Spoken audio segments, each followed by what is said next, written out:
Every patient has a story. This is mine. I'm a 30-year-old physical therapist and a very active guy. I'm in the prime of my life. I've never been sick before. I have always been the kind of guy who pushes his physical limits. I learned how to swim just so I could go surfing and do triathlons. Nothing could prepare me for the news I was about to receive.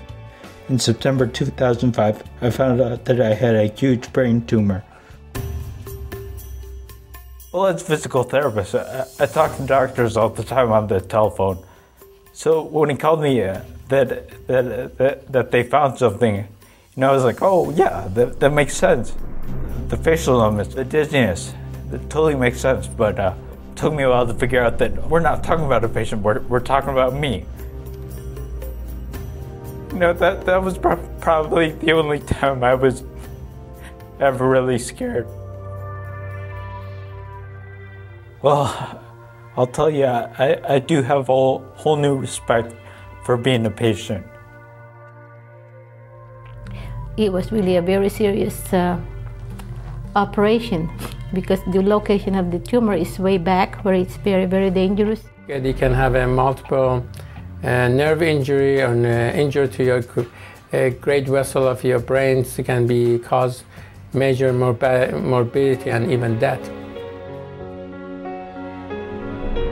Open my eyes, I try to see, but I'm blinded by the white line. You should have seen him when he first came out. I can't remember how, I can't remember why. It's horrible. The recovery is going to be a lot harder than the operation. We started with Eric when he was in the ICU. After his surgery, his head was swollen up like a melon, and he was ready to work. He barely opened his eyes, and he wanted to get up, get exercising. And every day since then, he's never missed an appointment of therapy. He's calling up, trying to set up more therapy. And I felt pretty confident that, I was prepared for whatever physical impairments I would have. In rehab, he probably required about 75% sometimes total assistance for transfers, his moving about, getting in and out of bed. He required maximum assistance for dressing, activities of daily living. He told me that he wanted to surf once again. I said, okay, well, you know what, before you surf, you got to show me that you can swim. Whatever was important to them and still is important to them, that's what we use to help our patient get back to close to normal as possible. And it's definitely something they love to do.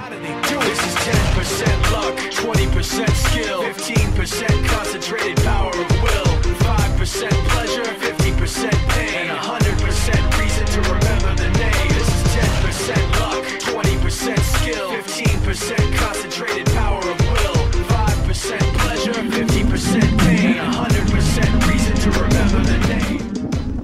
I like to say part of me died in the hospital, in rehab there, but part of me was reborn. I was reborn with a new attitude that said, why not? You can accomplish anything if you really want it. I mean, seriously, I never thought I'd write a book, but I did it. Started a website. Eric's goal was to make sure other young adults going through a similar ordeal didn't feel like they were alone. He started a website, masskickers.com, and says participating in Sunday's race was just another way to bring awareness to his cause. Definitely learned you definitely have to take it one step at a time, literally. So yeah, there's a lot of stuff I never thought I'd do. Oh, check this out. This is another project I'm working on. It's for adolescent and young cancer advocacy, but it's basically a patient bill of rights for young adults. Yeah, we've got a lot of signatures so far, and it's only been about a week.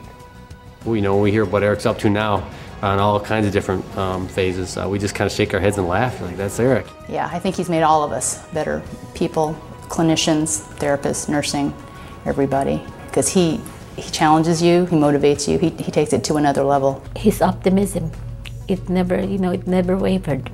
He said, I'm going to do this, I'm going to do that, and he does it. I like to back him up on everything. We are always behind whatever he wants to do.